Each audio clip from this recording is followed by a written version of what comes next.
All right, 1 second here. Okay. So, my very first steering column I've rebuilt.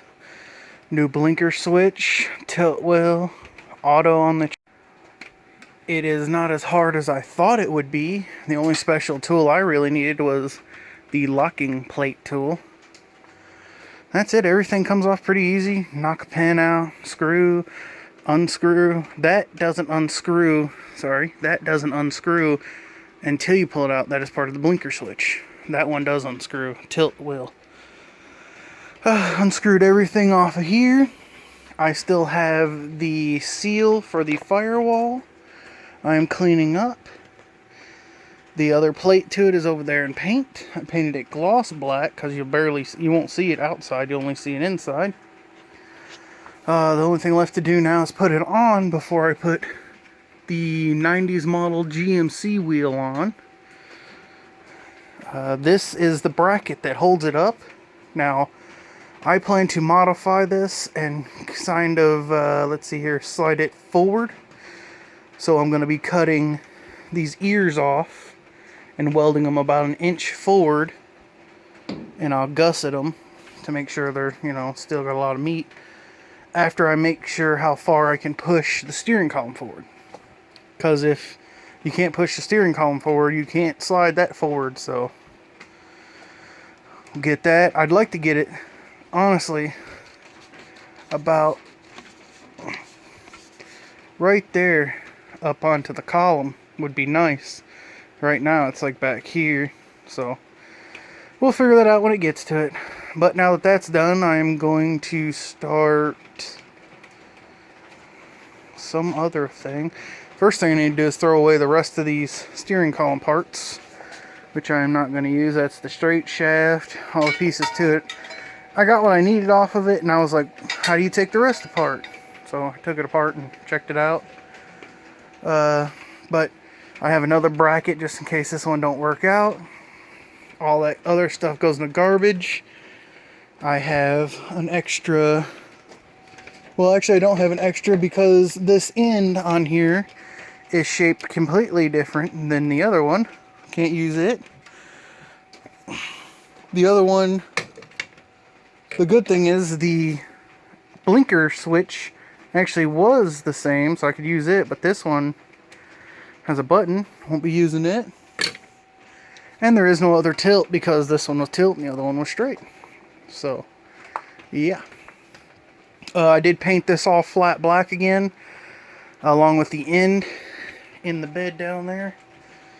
This ignition switch, not ignition switch, starter switch, I don't know what it's called. That thing right there, which is the same as that one, but not really because the rod goes in a different spot. So, had to use the blue one. Don't know if it works. If not, I'll get another one. But the neutral safety switch, which is that white part right there, is the same. So I put that one that I know works on there. You know what, now that I think about it, will I even need a neutral safety because I'm going with the 4L60? If I don't need a neutral safety, yeah, I'm going to still have to have that. I know it's going to be part of this ignition switch. Anyway, so that's done. I'm thinking about putting this in the cab, pulling my tailgate off because I have a handle relocator. So I can swap this handle from here into the bed. And that'll be awesome. I've done a little bit of scraping on the front. Let's go check it out. And that is rain you hear besides the fan. But a lot of these places are still like packed full of grease back in here. And you just can't even get to them with a scraper blade. All of that over there, packed full. And I'm sort of at a conundrum right now because, let's see if I can show you on this side. Okay, here we go. These bushings are toast. I mean full on toast. Look at them. Full on toast. These bushings, which are sway bar bushings, they're toast. Uppers and lowers. So, my dilemma is, You know, the rubber ones, they're like, I think they're like $20 a set. You buy them local. Nothing special, right? $20 a set, that means 20, 40, 60, 80. 80 bucks for those. Local. Now online I can get all of them for like $20. But also online I can get the polyurethane bushings, which are 60 bucks. And, you know, just literally burn out and scrape out and clean the rubber part, put a poly in, bolt it back on. Same with the bottom. 60 bucks. The sway bar bushings, they're like 15 bucks for the four, all of the four set. And I was like, doing all this work, man, you know, I'm gonna sell this truck, which I hope this adds to the price. But I also have a drop kit that was given to me, which I don't know if it has drop spindles or not. Not this one, but the one that was given to me. It might just be drop shocks. But I was thinking, you know, that tire's rubbing the inside, which means probably that upper ball joint's bad. This one's kind of bald on the outside, which means that lower ball joint's probably bad. So I looked all that up. So upper and lower ball joints, all four tie rods, and the idler arm, which is weird that it comes with the idler arm and not the pitman. But if we take a little look over here, which I didn't know, that pitman arm is brand new. So literally all the steering components except for that pitman arm, another 60 bucks. So what are we in there, 140 bucks? I can have poly, new steering, and lowered, right? Lowering, which is not included in that price, but you know, lowered. And I'm just like, I don't know if I want to spend the 120 to upgrade all that stuff if I'm not gonna get, you know, at least like 200 more. Which I'm thinking like, okay, after this is all painted, it's gonna be flat gloss or flat. It's gonna be flat, you know, underneath, gloss firewall, you know, all clean, lowered, Ella swapped, automatic 4-speed.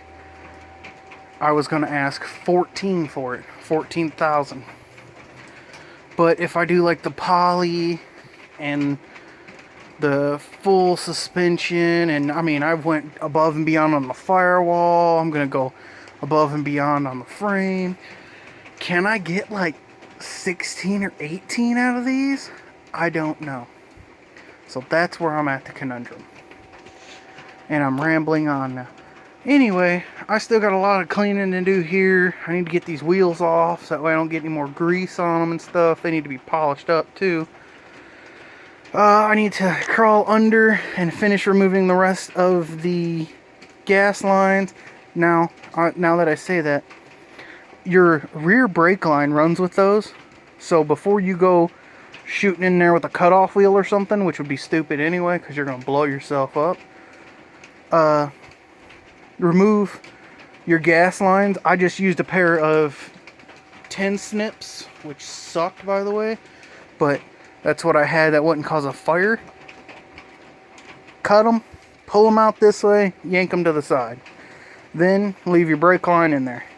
There is a clip underneath that freaking motor mount.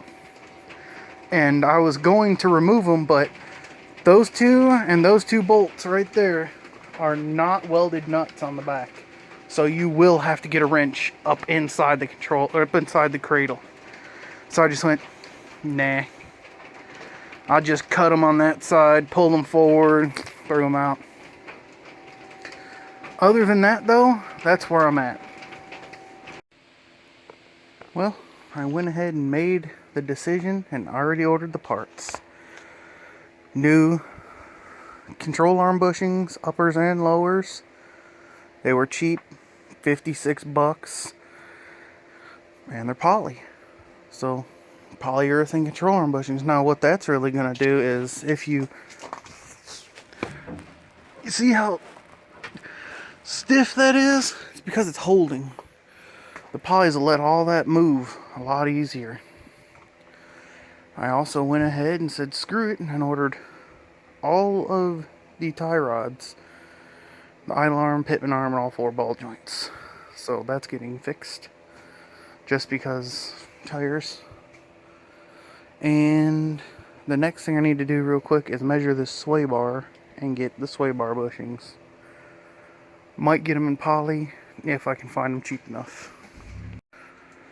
So, as I'm getting ready to strip my suspension anyway, it never occurred to me to look. I was like, I ordered the new ball joints and everything. So this truck being a 79, 42 years old. 42 with the factory riveted upper ball joints. Which I'm going to say the lowers are probably factory too. So, factory ball joints from 79. 22 years old. Wow. Amazing. Modern stuff, those will need replaced in about 5 years. Yeah. That's how bad it sucks. But, let's strip it.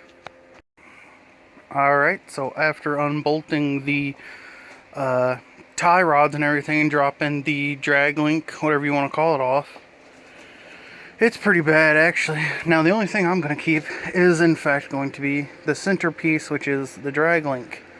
But all this thick, hard grease actually wouldn't allow you to know how bad that front end is, which is actually pretty bad. You can't move these when they're new. So, that is pretty bad. But, it's all getting replaced. Now, the pitman arm is new, but I got one coming, so it's getting replaced too. I don't know if, I've already known this truck's been dropped a little, but I don't know if it was a spindle or if it was a spring. Them springs look like they're under a lot of load. That is for sure. So, I'm not sure if these spindles or maybe the springs are even heated. No, they're under a ton of load. But, I don't know about the spindles. If they've ever been changed, or not spindles, but like a drop spindle. I still have to pull the sway bar. This one's the same. I don't know if it is factory or not. I'm going to take a picture and find out. I mean, it looks like you can see the different color in the spindle, like it's painted almost. Most times them things are shipped raw, and the factory ones are raw. So why is that one a different color? I don't know. So I'm going to try to find out about this. See if these are drop spindles or something. If they're drop spindles, that's awesome. Because I don't know if the other set I got coming, which was given to me, was a drop spindle set, or if they just had some like 4-inch drop springs put on them, which you don't want to do that. That is a no-no. Throws your geometry all off.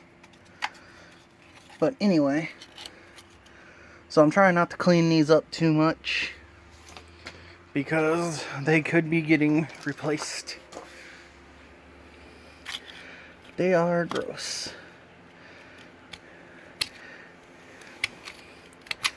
And that's the crap that's on everything. Just like thick, old, thick grease. And lots of it.